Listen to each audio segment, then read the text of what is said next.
Aujourd'hui, je vous présente une vidéo particulière. Il s'agit d'une vidéo hommage envers une figure emblématique du cinéma américain. Cette figure emblématique n'est autre que Robert Redford. Il est né à Santa Monica le 18 août 1936 et est décédé à Sundance, dans l'Utah, le 16 septembre dernier.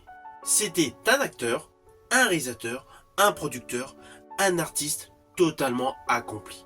Avec vous, je vais revoir tout simplement une partie de ces films qui m'ont fait rêver. Alors oui, je ne peux pas parler de la totalité de ces films. Sa filmographie est énorme et elle est constituée de pléthore de rôles sublimes. De ce fait, avant de préparer cette vidéo, j'ai dû faire un tri tout simplement pour pouvoir parler de certains films. Cependant, je vous invite à consulter sur internet sa filmographie. Il y a forcément un chef-d'œuvre dans lequel il a joué que vous n'avez pas vu, ou même un film un peu moins majeur. Je vais donc vous parler des films avec Robert Redford qui m'ont tout naturellement touché. Ah oui, ce ne sera pas forcément dans l'ordre chronologique.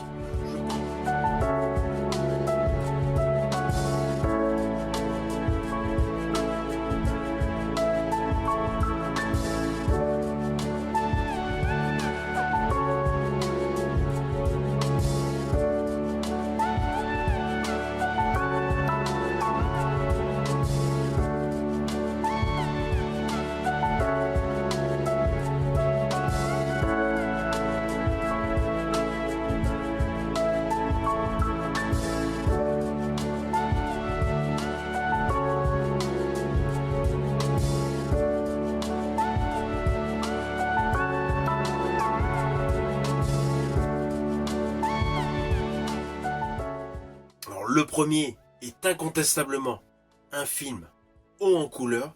Il s'agit de la très belle histoire d'amour, Out of Africa.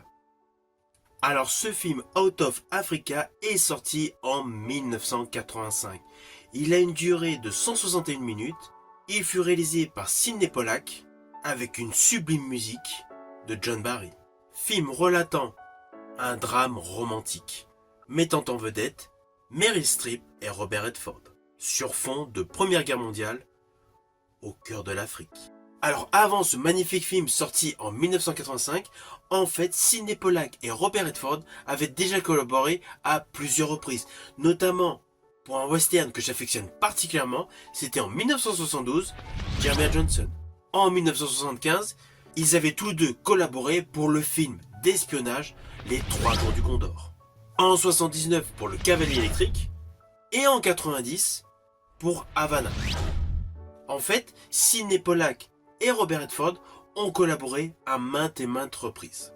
Alors là, nous allons basculer dans le temps vers l'année 1992, où il a joué dans le thriller de Phil Alden Robinson, Les Experts. Alors ce film est peu connu du public, et c'est dommage. Surtout si actuellement vous aimez les Missions Impossibles. On est vraiment dans le même registre, avec certes moins de cascades, moins d'action, avec un côté beaucoup plus réaliste, mais ce film est totalement digne de la saga des Missions Impossibles. C'est une pépite à redécouvrir. Robert Redford a donc marqué des générations de spectateurs, car déjà les films que j'ai évoqués s'étalent sur plusieurs décennies. Alors pourquoi il a autant marqué le cinéma? Tout simplement par son charisme, son regard perçant, on va pas se mentir, c'était un beau gosse, et surtout sa diversité en termes de rôle. C'était un acteur exigeant qui voulait toujours surprendre son public, mais avec des rôles poignants. Car principalement dans ses compositions, il dégageait énormément d'élégance avec une profondeur humaine. C'est ça d'ailleurs ce qui m'a hypé pour le film Jeremiah Johnson, c'est son rôle de trappeur solitaire, affrontant la nature sauvage dans un western, mais totalement antagoniste à tout ce que vous pouvez voir dans ce registre. Dans ce western, il avait un petit côté bourru, un petit côté donc sauvage, et lorsqu'on voit sa composition dans Out of Africa, c'est radicalement différent. Dans ce film, c'est un héros romantique totalement bouleversant.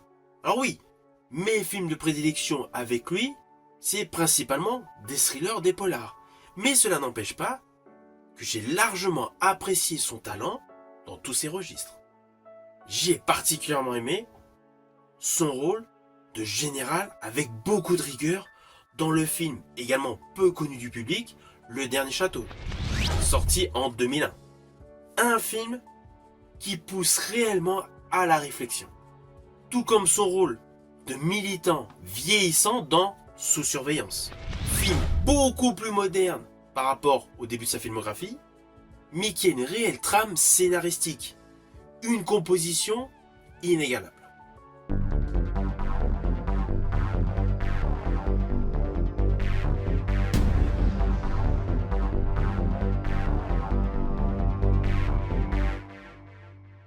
Alors en 2001, il s'est essayé avec un nouveau style de thriller sous la direction de Tony Scott, un habitué des action movies. C'était pour le film Spy Game, où il partage la vedette avec Brad Pitt.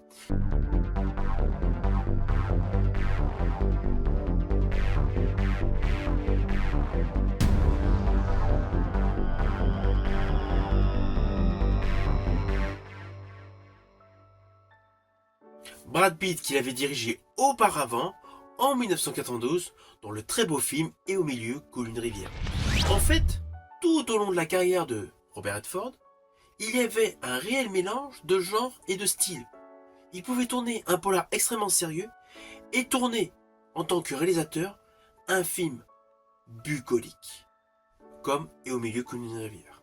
Toute sa carrière nous a permis de découvrir plusieurs facettes de ce personnage, de cet acteur, aux talents multiples. Alors d'ailleurs, si vous aimez les films avec beaucoup de douceur, beaucoup de romantisme, naturellement, il faut regarder L'homme qui murmurait à l'oreille des chevaux, qui a eu un très beau succès. Mais il y a un autre film que je vous invite à découvrir, qui n'a pas rencontré son public. Pourtant, Robert Redford partageait la vedette avec Morgan Freeman, un autre grand acteur, et l'actrice Jennifer Lopez. Il s'agit du film Une vie inachevée. C'est un très beau film sur les relations familiales et surtout sa reconstruction après un échec. C'est un film qui gagne à être connu. Il ne faut pas se fier au fait qu'il n'a pas rencontré son public au moment de sa sortie. C'est un film à voir. Il fait partie des pépites oubliées dans lesquelles a joué Robert Redford. Alors naturellement, il y a un polar intemporel qui est tout le temps mis en exergue avec Robert Redford, c'est L'arnaque, où il partage la vedette avec Paul Newman. Tout comme le western de 1969, toujours aux côtés de Paul Newman, Butch Cassidy et le Kid, un classique du genre. Mais outre ces deux films emblématiques mettant en vedette Robert Redford et Paul Newman, selon moi, l'un des meilleurs rôles de Robert Redford fut dans le film réalisé par Sir Rosenberg, Brubaker, sorti en 1980. Personnellement, c'est le film qui m'a fait découvrir tout simplement l'acteur Robert Redford.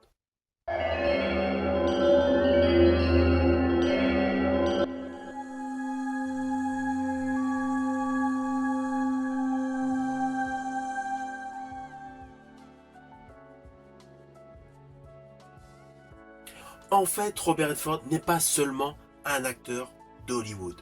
C'est un acteur qui a su allier exigence, popularité, engagement et sensibilité. Cela se voit au travers de tous ses films. Il laisse derrière lui une filmographie extrêmement dense, extrêmement riche, mais surtout extrêmement variée. Il fait partie de ces acteurs qui ne s'est pas cantonné à toujours jouer la même chose. Au jour d'aujourd'hui, c'est indéniable, vous allez remarquer qu'il y a pas mal d'acteurs qui restent tout le temps enfermés dans le même style de rôle. Eh bien lui, Robert Redford, ce n'était pas le cas. Il a tout joué. De la comédie, du frisson, de l'angoisse, du polar, du thriller, du romantique, du western. Il a joué dans pléthore de registres. Et en plus, il a apporté une pierre supplémentaire à l'édifice du monde cinématographique avec la création du festival du film indépendant Sundance.